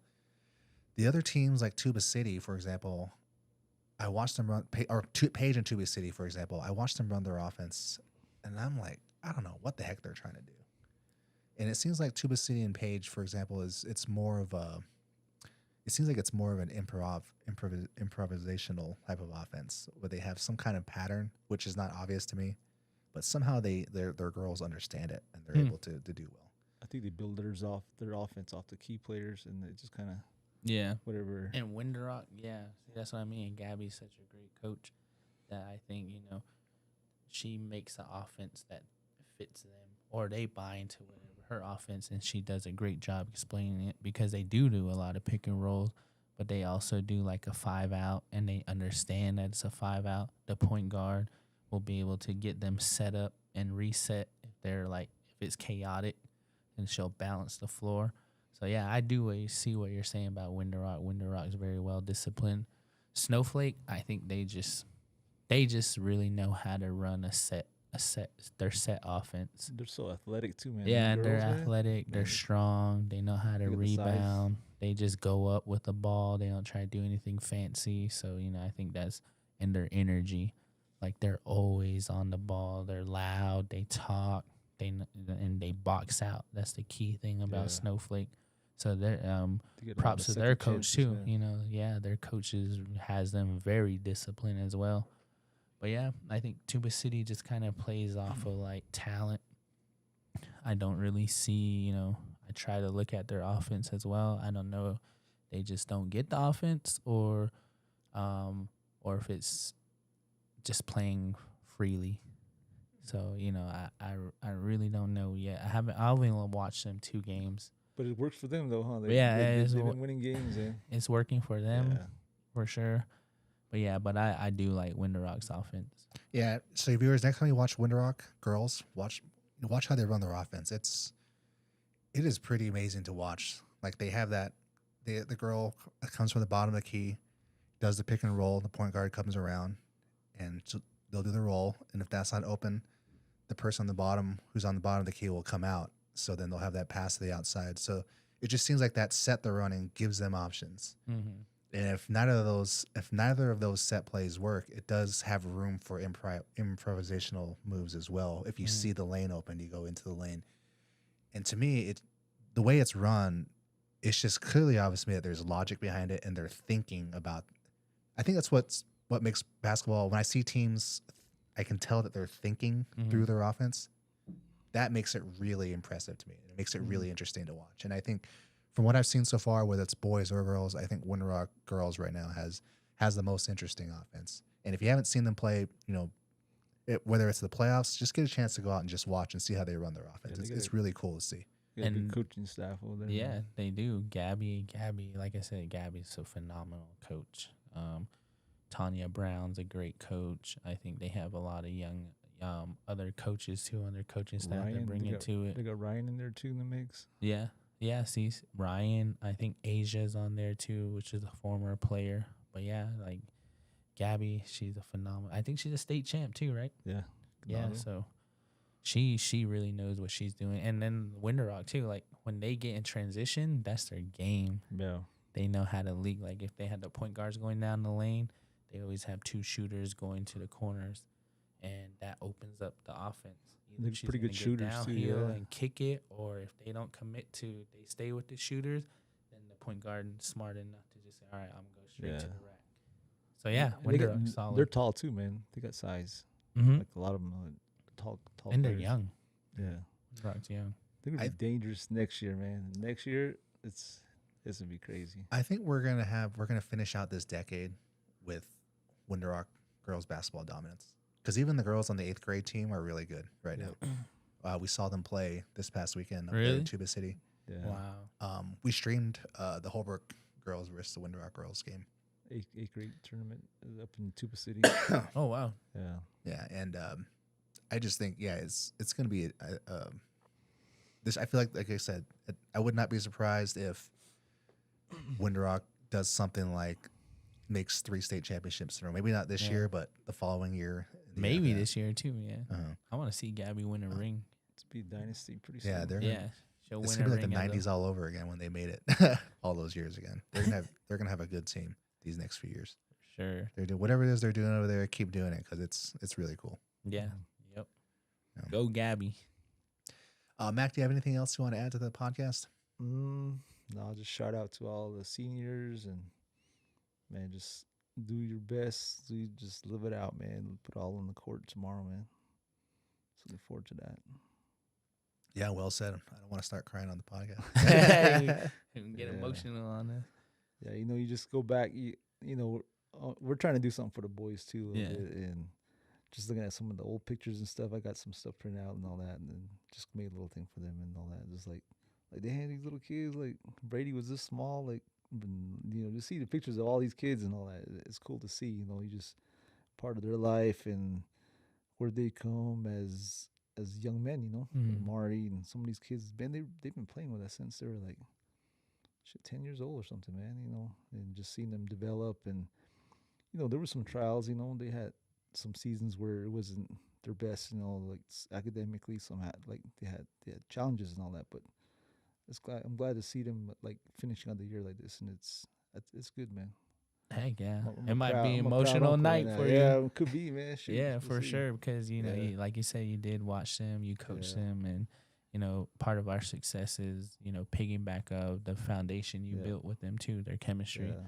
they got. And us you some probably feel the chemistry. same way when your boys, they'll be graduating pretty soon too, and all that. Yeah. Some of the guys. You got Makai and Jalen Brown too from Yeah, Rock. yeah. There's a lot of them. A lot of our boys are seniors. Joey from Page. shout out to Joey from Yeah, Page, yep. Makai, and Jay Brown from Winter Rock, Big A from Chinley, Donathan from Farmington. So yeah, we got a big.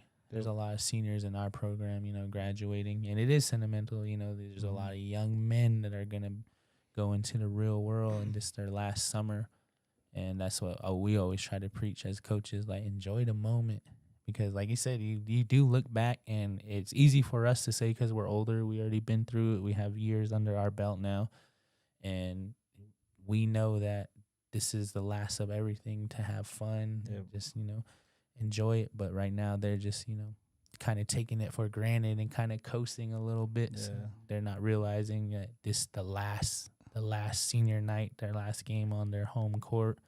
It could be their last game too. Yeah. Most of them probably won't go to college, but yeah, that's the biggest thing I try to tell them is don't take anything for granted. Live in the moment and give everything you can for every second that we're allowed to. Yeah, I don't think they realize like the last moments. Cause the other day, the other day, I was cutting Travis's hair, and then I was like, they played Winslow. I was like, so that was your last time playing at Winslow? He's thinking about it. Like, it's like, damn, that really was, huh? Like, it could have been. Like, yeah, it could have been, man. He's like, I didn't even think about it like that. He's all, it's like, yeah, and they took a loss that night, and it's like, man, you got to. If you had known that, maybe you would have tried harder. He's like, yeah, I probably would have done harder. So, yep. Yeah.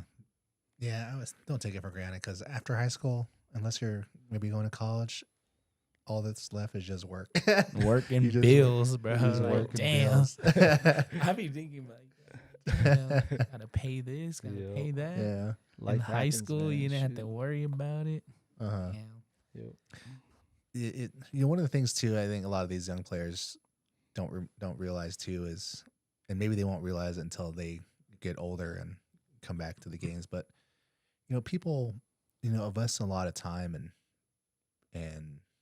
I don't want to say money, but they invest a lot of their time and interest in your school and in your play, and they remember that. They remember, they'll remember you years from now. I still remember players from 20 years ago Yeah. that Mhm. played, right? And you have to also look at it in the time frame that you played as well. I mean, a lot of stuff is going on, in the world, especially politically, and I think for a lot of people who go to these games, this Holbrook's a small town, Chinley's a Mhm. small town.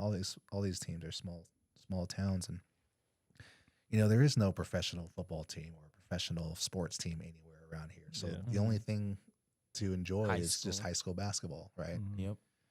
And for a lot of people, including myself, it's nice to go to these games and just enjoy and be entertained by watching them and forgetting about all the BS that's going on right now. Yeah. It's an Mhm. outlet for sure, man, for a lot of people. So, people, that's why it's always good to have good character and good sportsmanship too, right? Because people are going to remember that too. Yep. Yeah, they'll freaking remember that. Yeah, for real. That is true. And it- it is an outlet, man. Like, I just spent 30 minutes after practice hanging out. Braylon wanted to get a little workout, our point guard. And I was just sitting there kind of, after we did the workout, he was shooting around for a little bit. But I thought about it a little bit while he was shooting around. I was like, damn, I really wish there was more of this accessibility to a Yeah. gym because, it's important for these kids to have an outlet. Especially where I come from, they just won't open the gyms for kids, and it's sad because, where I come from in like the central agency, it's just a lot of drugs. Kids are just smoking, drinking, or getting into higher drugs, and there's no gyms and anything open for these kids, to have an outlet. So I did take that little moment when Braylon was shooting around, like, damn, we're lucky. You know, we get to stay in the gym a Mhm. little bit longer Yeah. than practice. That's the advantage for the in-town kids too, because the kids that come from the res drive every morning and go home, man, they miss out on that shit too, you know. Yeah. Yep. And then thank you to our district too. For allowing us to do that. Yeah. It's a lot. I'm not gonna say they're a lot. I guess they're a little bit more lenient, with the gym, for, being accessible for the kids. Because I know when I was in high school, the weight room was open. If a staff was in there working out, then the weight room was open. Mhm. The gym was open too if there was a staff member there. But on the res, nope, Yep. closed. Won't work with you. Oh, there's nothing. There's no weight room or nothing up there. There is, but it's like the town gyms, like the town weight rooms. But I've never been to Chinley's gym at their chapter house. But yeah, it's probably usually during working hours mainly. Does Delcon offer anything like that? The wellness center, wellness center? yeah, we do like our wellness center there, but it's only Mostly from for like patients. no, it's to the open, community, really? but it's Monday through Friday. Mm. Closes at 6, and then it's the same with Navajo Nation gym, the special diabetes gym by the police department. That one's just straight business hours. I just needs to start building gyms or something like that, man. I know what Like, I'm saying. Or the chapter houses. yeah. Yep. Like Whitecomb, we have a nice gym, but It's closed. we don't have access to it all the time too. Yeah. Yep. So that's my goal. I think that's one thing I'm gonna start working on more is trying to, with our 501c now, I want to be able to get grants to where we can just we'll pay for these gyms and have leagues or free camps. So a lot I have planned for my community in the future. So once the season's over, you're going straight into the Club season. club season. Yep, nonstop now. Uh-huh. Straight basketball, but I love it. I love this game. I'm learning a lot, and I'm just trying to take in as much as I can. And I just love being in the gym and helping kids. So I don't mind it. I've been joking about doing the hot dog eating contest at the Tuba City Fair. Oh, yeah, yeah. we need to get you. So I We might need- try it. Start training for that. You have a whole year, Yeah. man. We got to get you tapped in out Yeah. there. Start wearing tank top and eating them hot dogs like that. Oh man, I can't watch those, man. It kind of grosses me out. And they'll Nah, drink but water to soften it up. Kobayashi. Oh man, Yeah. yep. Go But yeah. to represent Holbrook. Yeah. But yeah, appreciate you guys having me on again. It was fun. Yeah, I didn't man. realize it was almost a whole year. Damn. That's Yeah. crazy. I never I still have it, but I never put it on the internet. Remember when we talked about like aliens and like skinwalkers or whatever? I last was time? looking for that segment. I was getting. I was like, We need to I put went that straight. on, I man. went straight to that part. But I was like, damn, he didn't put it on here. I still have it. I just haven't put it up there. Okay, heck yeah. I'll have to- That was a great segment. Yeah. That was a good segment. After hours. Yeah, We still need to get Jalen on here sometime too, man. you guys need to get Jalen. We need to get Coach Dalmore on here Yep. for sure. I think he has a lot of. He has a we lot can to talk say, about. man. Yeah, Yep. for sure. He's an I'll run interesting into him man. at Snowflake or at Safeway, and man, we be talking for a while, man. Just he has so much to say, dude. Yep. Great. Heck yeah. Yeah, you guys should have Coach Tyler. I don't know if he'd be up for it. though. Don. Yeah, Don Tyler? Coach Yeah. Don Tyler. Yeah. That man knows his sports. He can Yep. talk baseball, basketball, football. Yeah, He'd be on it. he was our football coach in high school too. Yeah. Yeah. Yeah, he was a tough man to play for, but a really good dude, Mm. really good man. Yep. Shout out Coach Tyler. We wanted to get Mendoza on here. I don't know if he still lives in town or whatever, but He still lives in town. I see his truck. really, Yeah, his truck. Where his house is at. His truck's Mm. there, but I think he lives mainly in the valley. yeah, he's in Coolidge right now too. Huh? Yeah, Coach Mendoza's on the coaching staff for Coolidge. Damn. One last ride, huh? I don't know. I think he has another ride next year again. Yeah. You never know with Coach Mendoza. Hmm. Yep. Yeah, it'd be nice to get him on. My brother played on his travel team back in a long time ago, 15 years ago. Wow. Jeez, I can't believe it's been that long. It goes by fast. It really does. Yeah. It feels like the year feels like 6 months. It's just really short. Yeah. See, yeah, I'm still tripping out that it's almost been a year since I've been on the podcast. Damn. It's around about the same time. I think it came out in March last year. Yeah, so right just before under, the yeah. club season. Yeah. Dang, that's crazy. Yeah, now it puts a lot. When you think about stuff like that, it puts stuff into perspective. Like Yeah. you can't procrastinate. You can't put stuff to the side. Do what you want to do. Tackle the goals you want to pursue. And because you never know. We're gonna wake up tomorrow. Yeah. That's why I always say corny shit to my dudes. Like when they ask me how I'm doing, man, I'll be like, man, I woke up today. Like I'm alive today, and Yeah. I am. Like I'm really grateful, and I don't just say that to say it.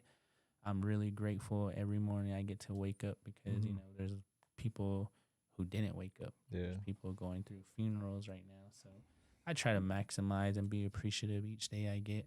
But really, I'm living my dream right now. We all go through our struggles, but at the end of the day, we're alive, and that's more than we can ask for. Yep. Did you say you're going to hold a tournament again this year in Holbrook? Yeah, so I'll hold one in Holbrook. I'll hold our big one in Winslow. But yeah, I have 2 big tournaments. So maybe we can. Maybe I'll have to bring this over there. Just bring this stuff over here. Maybe Yeah. do like interview some of the coaches that are going to be. You there, should. maybe That'd some be of a the cool players. segment. Yeah. If you Cool, want to yeah. do that, I'll literally put wherever you want to set up, we can set you up there. Yeah. That'd be cool to just interview club coaches, see what they think about. And there's a lot of great people out there, a lot of interesting people. I don't know what they bring to We need like to- what they'll talk about, but it'll be We interesting. need to get Mo on this, man. Just Bro, like, yeah. Quick interview. He need to hitchhike over here, man. He be hitchhiking to the game. He's the guy with the pink. Oh, beanie, remember, okay. From Chile. Yeah. Man, Chinley just need to buy him a vehicle. bro. Just get him a used vehicle, all cash, $13,000, $10,000, he'll be happy. Even a $3,000 vehicle. And he just lived right up the canyon. Boom. Oh yeah. You should tell him we could have drove him down from the Chinley game, Yep. stop here, and then. I can catch a ride from work with me. Man. Yeah, he's a cool dude. Hmm. Yeah. There's a lot of people you guys could there's probably a interview. lot of characters out there, man. Yeah. for sure. But yeah, the same set. We have the ability to go live now and everything. So that'd be pretty cool to do that. I talked to Ephraim Sloan too, and we're talking to him, trying to get him to get on. Bro, you guys should And get you from Sloan on. Yeah, he was saying he wanted to go up to the Chin Lee tournament this weekend. He said, on my way through, maybe I can stop by. So I'll text we him. might do that. I'll maybe text this him. weekend, Hey, yeah. you need to do the podcast. Yeah. Yeah, you Great. should. Yep. I think it'd be cool He to had a hear lot what to say he's to got to it. say too. Yeah. Because I've been watching you guys' interviews. It's interesting to see other coaches' perspective, Yeah. how they talk, how they see the game. Mm-hmm. But yeah, Ephraim Sloan's a good one. Yeah, you Yep. guys should really do that. You guys should try Francine McCurran. That'd be cool, man. Yeah, that would be cool. Fran. One of the things we didn't do this episode was we were supposed to go through the spreads and totals. I didn't calculate them for this week, but I was supposed to, but I didn't have time to do it. But Oh, okay. one of the new things we did this year was we created our model for the 3A North and 3A East, Mhm. and well, it worked at first, and then about halfway through the season, I started to realize that it wasn't doing it correctly because Winter Rock, even though they were winning, they were still ranked last in the North. And, Dang. but I finally figured out what was wrong with it, and I tried fixing it, but it wasn't working out the way I wanted to. So, and then by that time, the copper or the rankings came out, Yeah. and I was like, well, at this point, it doesn't really matter what our ranking says because it's what the AIS says the rankings are that matter the most. But we've been doing spreads and totals just for the girls Yeah. this year because I kept saying all year that I was going to the boys set it up for the boys, and I just never got to it. So, and it's at the end of the year now, but it's been interesting, going over these spreads and totals, and it's been amazing how just math, just doing some basic math can get you. I think we've been more accurate on the over and unders, like what the number is Yeah. for that. Mm-hmm. We've been doing pretty good on the spreads. Like we've been getting pretty close to what it says, either a little under or a little over on the spread. And I think it's adding that new element to these games. I think makes it a little bit more, hopefully makes it more interesting for the viewer, but it's really made it more interesting for myself. And, posting it on YouTube and on our X account, like what the spreads are for this week for the North and the East teams. And I think it gives people something to look at. Like, hey, they say it's Snowflake is favored by 5 or whatever points, or Yeah. Holbrook's favored by this many points. And it kind of gives them a little bit more perspective on performance. Yeah.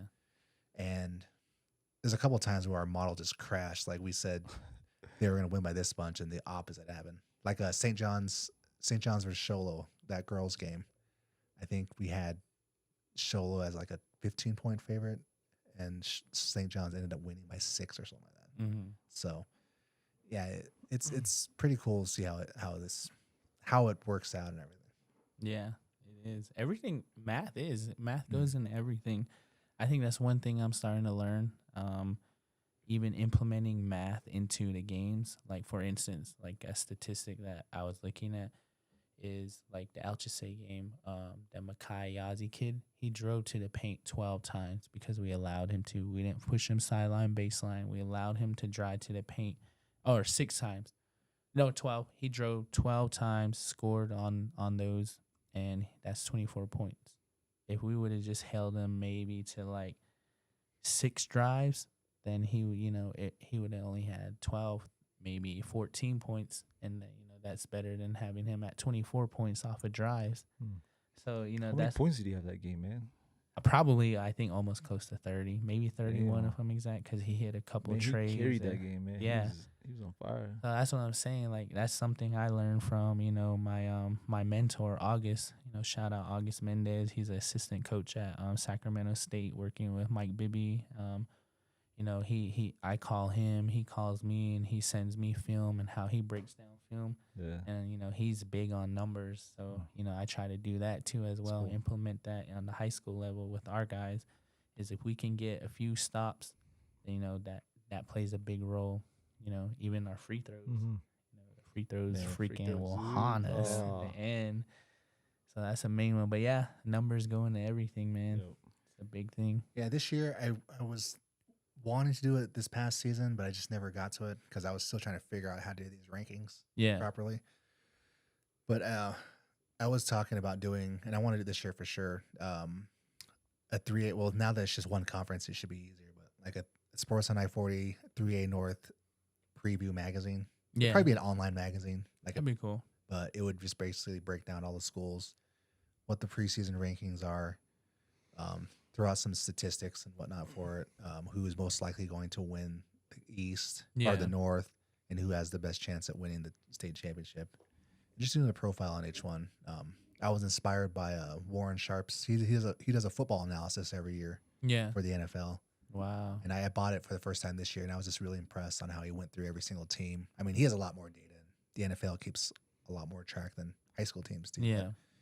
Doesn't mean that we can't do a little bit of that and make it a little more interesting. Yeah, for sure. That'd be great content. But anyways, Good topics too. yeah. Well, thank you for coming on the podcast. I hope everybody who watches it tomorrow will enjoy it just as much as we did. I know we came on a little bit late, but it gets recorded and they can watch it later too. Yeah, they so. can watch it later. If it's Yeah. too late for them to watch 8:30, then they can watch it tomorrow morning at work Yeah. or on their drive to work. Yep. All right, everybody. Well, thank you for watching the podcast. Have a good night or morning.